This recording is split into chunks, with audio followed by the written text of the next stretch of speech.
Good morning. तर आज भावार्थाला खायचं होतं कढाई पनीर. तर म्हटलं चला त्याची रेसिपी देखील आपण तुमच्यासोबत शेअर करूयात. तर कढाई पनीर बनवण्यासाठी मी इथे घेतलेलं आहे पनीर, जे मी मोठ्या क्यूब साईजमध्ये कट करून घेतलेलं आहे. आणि कांदा घेतलेला आहे. अशा पद्धतीने आपल्याला कांद्याच्या मोठ्या मोठ्या पाकळ्या करून घ्यायच्या आहेत. त्यानंतर इथे आहे गावठी लसूण, त्यामुळे त्याची एवढी पण साल काढायची गरज नसते, सो नाही काढली आहे. आणि इथे मी घेतलेलं आहे काजू, कसुरी मेथी, लाल मिरची, तमालपत्र, कढीपत्ता, चिरलेली कोथिंबीर आणि मोठ्या साईजमध्येच मी इथे सिमला मिरची देखील कट करून घेतलेली आहे. त्याचबरोबर इथे आहे टोमॅटो आणि इथे चॉप केलेला कांदा आहे. इथे साधारण मी 2 कांदे चॉपरमध्ये चॉप करून घेतलेले आहेत. आणि टोमॅटो आपण वाटणामध्ये घेणार आहोत. त्यानंतर मी इथे घेतलेली आहे दुधावरची साय. साय नसेल तर तुम्ही डायरेक्ट फ्रेश क्रीम देखील इथे यूज करू शकता, जी रेडी मिळते. आणि इथे मी कढईमध्ये घेतलेलं आहे तेल. तेलामध्ये सगळ्यात आधी आपण सिमला मिरची थोडीशी फ्राय करून घेणार आहोत. पूर्णपणे फ्राय नाही करायचे, आपल्याला एक अर्धवट फक्त त्याचा कच्चापणा गेला पाहिजे एवढं आपण फ्राय करून घ्यायची आहे. त्यानंतर यामध्ये मी सिमला मिरची काढून घेतली आहे आणि कांदा ॲड केलेला आहे. तर कांदा देखील आपल्याला अगदीच जास्त तळायचा नाही आहे, थोडासा आपल्याला यामध्ये फ्राय करून घ्यायचा आहे. आणि त्यानंतर मी यामध्ये टाकते आहे पनीर.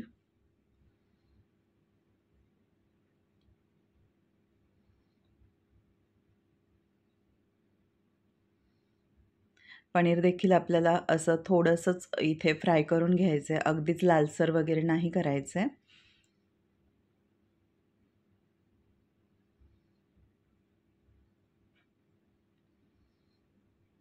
आणि आता मी त्याच तेलामध्ये इथे टाकलेलं आहे कढीपत्ता, तमालपत्र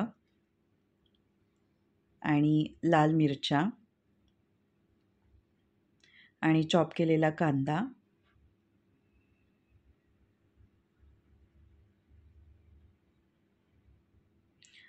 त्यानंतर तेलामध्ये व्यवस्थित आता आपल्याला हे सर्व गोल्डन रंगावरती येईपर्यंत परतून घ्यायचं आहे.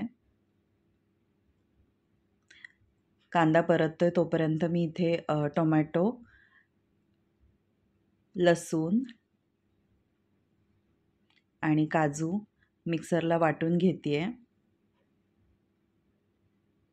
थोडंसं पाणी ॲड करून आपल्याला हे मिश्रण वाटून घ्यायचं आहे, याची पेस्ट करून घ्यायची आहे.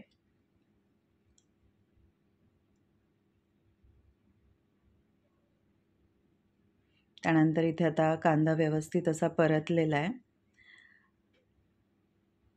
आणि त्यानंतर यामध्ये मी ॲड करते चवीपुरतं मीठ, लाल मिरची पावडर, घरगुती लाल मसाला 1 चम्मच, तुम्हाला हवं असेल तेवढं तिखट तुम्ही यामध्ये ॲड करू शकता, आणि हळद ॲड केलेली आहे.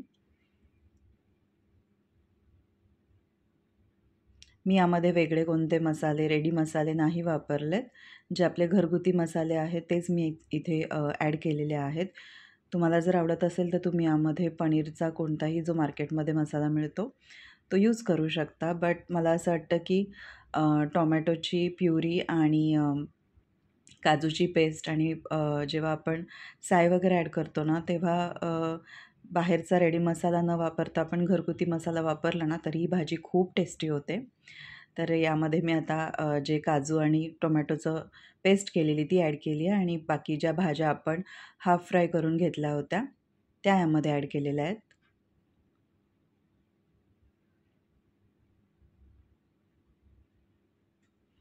त्यानंतर यामध्ये मी मिक्सरच्या भांड्यामध्ये जे थोडंसं मिश्रण राहिलं होतं त्यामध्ये पाणी टाकून ते पाणी यामध्ये ॲड केलेलं आहे.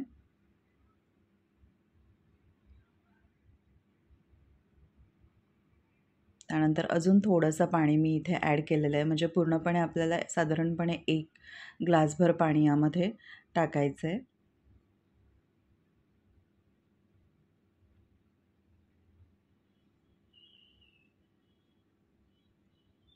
त्यानंतर मी इथे अजून थोडे काजू ॲड केले आहेत. तुम्हाला हवं असेल तर यामध्ये तुम्ही काजू फ्राय करूनसुद्धा टाकू शकता.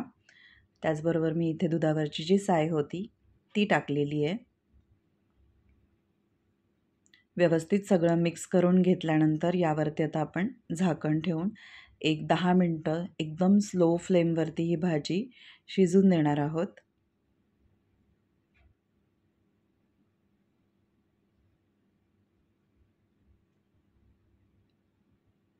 तर इथे छानपैकी भाजी व्यवस्थित अशी रेडी झालेली आहे. त्यानंतर आता मी यामध्ये ॲड करते आहे कसुरी मेथी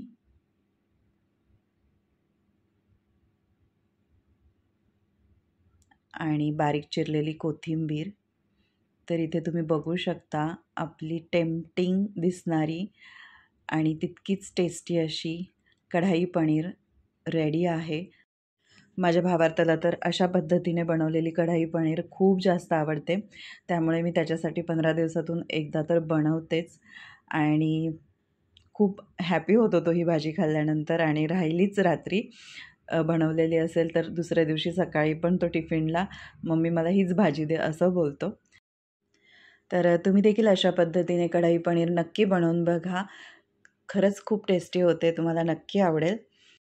तर इथे रेडी आहे आपलं जेवणाचं ताट, ज्यामध्ये आहे टेम्पटिंग अशी कढाई पनीर, लिंबू, कांदा आणि मी इथे केलेला आहे तूप लावलेला गव्हाच्या पिठाचा पराठा. नान बनवते मी, पण आज नाही बनवली कारण भावार्थ आत्ताच सध्या 1 आठवड्याभरापूर्वी त्याला ताप येत होता. त्यामुळे तो आजारी होता. मग म्हटलं लगेच मैदा वगैरे नको. सो अशा पराठ्यासोबतसुद्धा ही भाजी तितकीच खूप टेस्टी लागते आणि त्याचबरोबर आहे इथे लोणचं. तर असं आपलं घरगुती आणि टेस्टी फूड रेडी आहे. तर चला मग भेटूया माझ्या नेक्स्ट व्लॉगमध्ये. Till then be happy and be bright. Bye.